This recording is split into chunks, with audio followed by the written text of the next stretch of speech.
show. My name is Jack McLean. I'm your host, and today we'll be discussing all things about hamstrings, how to strengthen them up, how to bulletproof them, but more importantly, how to prevent them from injury at an AFL level. So I'll be breaking it down into the three key areas. If you have any questions around hamstrings or off-season training, for those tuning in on Instagram or via our YouTube channel, please comment them below and I'll do my best to answer your questions, but we'll get straight into it.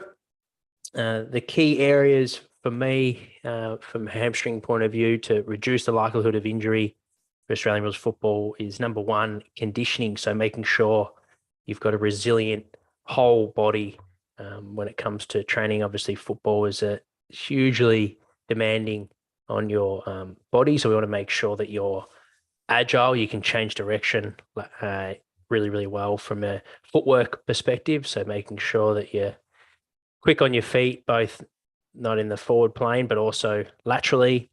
You can repeat efforts really, really well. So those high intensity, hard efforts on a footy field, you've got the endurance in the legs to be able to repeat those. And then, of course, the aerobic demands, being the longest team game in the world, you need to be able to have good aerobic base. So making sure that you're fit enough, you have a good tank to be able to handle the amount of volume that is covered in a typical Australian rules football game. So from conditioning perspective, I typically will program in the off season anywhere between 2 to 4 run sessions, and we'll usually have themes to those sessions. So when we've got our aerobic work, we'll typically do that where we do longer efforts with shorter rest periods. Our high intensity days where we're focusing on moving at high speed and doing repeat speed efforts, the rep ranges, so the distance are generally a bit shorter, or the duration that you're working the reps are shorter, but the rest periods are higher to allow for that intensity, but also to allow your body to recover enough to be able to move well and produce good amount of force, opposed to when we're doing aerobic days where we want the heart rate up nice and high, and we deliberately want the body to be able to move at a good pace, but at a slow pace to be able to cover good distances and build that endurance. And then we have our high speed days where you're working through max velocity, both in a linear plane, straight line, but also with agility, change of direction. So that's our conditioning perspective. So that is number one. You can do all the strength work in the gym and all the mobility, all the flexibility, but if you're not fit enough to be able to play the game that you need to play for your team and the game demands of you, then you're putting yourself at risk for injury. And obviously we can't prevent all hamstring strains. There's some mechanisms, and you watch the replay of when an athlete gets injured, and particularly with the contact nature of the sport and the fact it's 360 degrees, you can get hit and not be prepared for it. And mechanisms can put your body into positions that you just simply can't prevent. So there's some hamstring strains, of course, we can't miss, but those a lot of the time were the ones where it might be non-contact injuries, where you're happening, maybe you're just moving at a fast pace, or you're picking up a ground ball. There's certainly some things that we can try and prevent through good quality training and making sure you've got that balance between hard training and smart training. Will Robbo's just sent through a question. So playing tonight at 5 o'clock, what sort of food should I have for lunch? Playing football, geez, I thought we'd be in the off season. Is that like a small sided game, or is that like AFL 9s, or is that a proper 18 by 18? But from a food perspective, on game day, I wouldn't change your routine too much. So pick ingredients that you can stomach and digest well. And make sure you're probably having 2 main meals. So it's already 1 o'clock now, so you're 4 hours from the game. You might have your main meal now between 1 and 2 o'clock, and then just snack leading up to the game day, and make sure you bring some snacks, and stay well hydrated would be the key, mate. But keep it simple. Pick food and ingredients that you're familiar with and that your body can digest well, and then make sure that you're well hydrated and you've had at least 2 main meals going into that game. And of course, the dinner post is really, really important. So make sure you get that fuel in straight after the game. But going back to the topic, so hamstrings, how to reduce them. We've got The next one on the list, so first one was conditioning, make sure you're fit enough to be able to handle the demands of the game. Number two, movement quality. So from a biomechanics point of view, we want to make sure the three key areas are well developed. So you haven't got flat tires when you're running, particularly with your speed work. So for things like acceleration, change of direction, and top end speed, we want to make sure that we've got good quality ankle stiffness, and that allows us to be able to pop from the contest and have good speed, but also reduces the amount of load throughout the hamstrings, because we're able to distribute that load throughout the whole body when the body's got that good quality pre-tension, and distribute that load throughout the whole chain rather than going up the chain and being isolated in one position. So that ankle, hip, and trunk stability and tension throughout the body is really, really important to prevent overload in certain specific areas. So the body works best when it's working as one whole unit and it's working as one whole coordinated movement. So that's where your run drills can be really, really helpful from a mechanics point of view. I always like to start any of my coaching field sessions, whether it be with a group or one-on-one, with 10 to 20 minutes of running skills where we're developing ankle stiffness, we're developing hip lock, which is the ability to just have a stable hip when you're running at high speed. So the strength through your hips to be able to handle the forces going through, particularly in that stance leg, but also when you're doing quick switches, you're able to hip lock the free leg and be able to get a good amount of foot from above. So you're about to put that force straight into the ground, and also equally be able to handle that force that you're putting into the ground. So hip lock is really, really important, and doing those hip lock stability drills, not just at a slow pace. Once the athlete's got a good understanding of what hip lock should feel like, where we're not sloppy through the hips and we're not swaying from side to side, where we've got a good balance between the hips. You're not arching the lower back, or you're not tucking the pelvis under with knees getting up too high. You've got that solid sound base of hip lock and good awareness around it. Then we want to move it as fast as possible to replicate the velocities that we're doing at the field. So hip lock is key, ankle stiffness is key, and then of course trunk control. You can be generating as much force and have heaps of power, really good engine, but if you're not able to handle that force through the trunk, then you'll be moving all over the place and losing your posture. And the abdominals are strongest when they're at length. So we want to make sure that you've got good posture, good core control. So for things like might progress your running drills with arms overhead, use an aqua bag just to challenge that system and challenge the trunk to be able to control your arms and your legs. So they're the three big areas, big rocks from a mechanical point of view. And then from a strength point of view, with your hamstrings, lengthening is strengthening. So we want to make sure we have good control with our outer range movements. So for the knee-based hamstring work, that will be things like Nordics, sliders, Swiss ball curls, or even hamstring machine curls. You might, on the machine, you might do two on the way up. So both legs curl the weight up and then do one on the way down. So we're really demanding and focusing on the lengthening phase of the hamstrings. And what that does is it puts a good stimulus through the hamstrings to be able to develop long fascicles, which we know prevent hamstring or help prevent and reduce the likelihood of hamstring strains. So the key to focus with that, it's not like our force production work, like your heavy deadlifts and heavy squats, where at times heavier is better. Putting more weight on the bar is beneficial to producing more force. Or if you're working on your power, moving the same weight faster will give you a better stimulus for power production. Here, from a strength point of view, for the hamstrings being a long muscle, and they're most vulnerable when they're on those outer ranges, like in that stance position when we're sprinting, the hamstrings are on stretch. That's where they're vulnerable under high velocity. So we want to make sure they're super strong under length.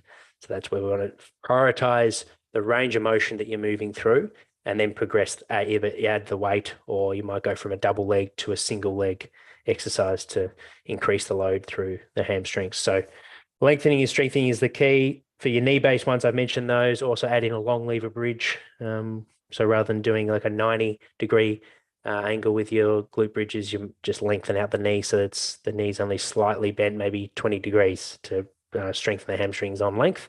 And then we've got our hip-based hamstrings to strengthen the top of the hips. Really important for things like when you decelerate on the field, you want a hip hinge at the trunk to load the top of the hip joints. So things like ground balls, we want to make sure we're strong through the hamstrings and the hips, and to be able to also handle those high forces on the field where you suddenly pump on the brakes. So RDL variations are really important to strengthen your proximal hamstrings, the hip base hamstrings. Any variation from double leg with a barbell, double leg with dumbbells. You might do a split stance where you've got probably more weight on your front foot, and you're loading up that front leg to overload predominantly the front leg more than two legs, and then you can progress that for more instability going into a single leg RDL. Then we'll have your rotational hip-based stuff where you're rotating at the trunk to challenge the hamstrings and from a stability point of view, and your trunk control as well. So there's all your RDL variations, which if you're not sure of any of those exercises that I've mentioned, both knee-based and hip-based, head over to our YouTube channel. We've got a hamstring playlist, so you can check out how to successfully perform those lifts. And then we've got also the glute ham raise. So for anyone that's got any back issues, we typically get them on the glute ham raise where we can replicate those hip hinge movements to hit the top of the hammies while taking a little bit of load off the back. So that's it for this week's topic. In terms of the podcast this week, it's another massive week on the show. We've got our Wednesday interview to be published, which is with Josh Manuel. He's the first of 4-year strength and conditioning coach, as well as helping out the rehabilitation program at the Adelaide Crows. Really looking forward to releasing that podcast. It was a fantastic interview that I did a couple of weeks ago. Josh talks about the philosophy, not only from an athlete development point of view, but also from a whole holistic point of view, how they help develop their athletes to be able to play the Adelaide Crows way. On Thursday, we have an event in Eventbrite for Academy members. It's for free, so make sure to check your email to be able to use the coupon code. For everyone else, you can purchase it for a $10 ticket, and I'll be discussing one at 3 o'clock on Thursday, how to create and launch your own podcast, everything from sharing my run sheets to how I get guests on the show to how I stream live, and how we build up our views on our podcast, how to get some advertising as well. And then on Thursday at 4 p.m. for the Australian Rules footballers, I'll be doing a podcast all about how to make the most of your off-season training program. So breaking it down into key areas of conditioning and also strength and power. So same deal for Academy members, that is for free. And for non-Academy members, it's $10 for a ticket. If you're interested in either of those events, make sure to click the link in our podcast description to be able to purchase your ticket. Tickets are running out, and we release that next Thursday. I've just released a blog post today as well, all about off-season training. So if that's something you're interested in reading, head over to preparelikeapro.com and go to the resources page. I'll typically release one or publish one blog post every week. And then now for those heading over to interested in joining our program, make sure to go over to our YouTube channel. If you're watching on Instagram, I'm just sharing my screen and I'll be talking to my computer here. So excuse me if you're on Instagram Live, head over to our YouTube channel where I'll just quickly break down this week's program. So it's week 1 of our off-season program as of October 3rd. If you're listening and you're interested in trialing our program, we do have a 2-week trial. So head over to our website, preparelikeapro.com, or click the links in our caption of the podcast where you can join and trial our program for 14 days at no cost. So for this week, we have 3 working days for our maintainers program. Gainers, you have an extra upper body program to complete, but the volume is down at this stage. We're just trying to find a period of time where we're building back into routine. Variation is really, really important to keep training interesting. Particularly if you had a long competitive season and you're lucky enough to play deep into the finals for 2022, we want to make sure that it's a gradual build into the 2023 campaign. So that's why I've started with low volume, and then we're going to build as we get closer to Christmas and closer to your pre-season training date. But at the moment, it's all about reintroducing our running. So we've got to start Monday with a 15-minute fartlek block. Really important that you feel good throughout that session. Like I said, it's just dusting off the cobwebs. So get the heart rate out a little bit, but we're not working on high speed. or high intensity. We're just working on getting good rhythm back with your running. Great opportunity to practice good aerobic tempo running outdoors now that the weather's starting to pick up. And then our full body strength program, as you can see, basic movement patterns here, no actual loading, so no barbell on this day. Just a good opportunity to get those movement patterns back into the system. So goblet squats, good opportunity to get some good hypertrophy on this phase of the program as well. So move through good range of motion with majority of these lifts. We've got a dumbbell goblet squat, superset with our chin up, and then some groin work with our cable adduction. From there, we're moving into part B, single arm dumbbell bench press and reverse lunges. Part C is a dumbbell row into a split stance dumbbell RDL, as I just mentioned before. So we're working on that top of the hamstring, hip-based hamstring work, and then finishing off with some abs, starting to prepare that summer body, which everyone is no doubt starting to get motivated for now that the sun's out. So plate sit up and a Russian twist. Tuesday's a day off, and Thursday and Saturday, Sunday. So on those days off, great opportunity to experiment and try some new things maybe you don't get the opportunity to do in football season due to time and energy. So whether that be playing golf, going for a surf, or maybe trying some new things like wrestling, athletics, triathlon training, whatever, or some form of cross training, whatever it might be. Great opportunity this time of year to experiment and try different things. And that approach can also help your football, but also more importantly, keep you moving, keep you feeling good without feeling monotonous because the training and the stimulus is different, being in a different environment. Wednesday's an upper body volume day. So I've got close grip bench press, which is a great accessory for really increasing the range of motion by bringing the hands in. So challenging our chest and also your triceps. Wide grip lat pull down. Same thing, trying to really focus on building some good mass through our lats to protect our organs and build good body armor around the ribs. Part C, dumbbell shoulder press. Make sure we've got a neutral grip and you rotate overhead just to look after our shoulders and not beat up our shoulders this time of year. And then finish with some front raises, shrugs, and double leg lowers. So building that muscle around the shoulders and also around the neck to protect the head from heavy collisions that happen in football.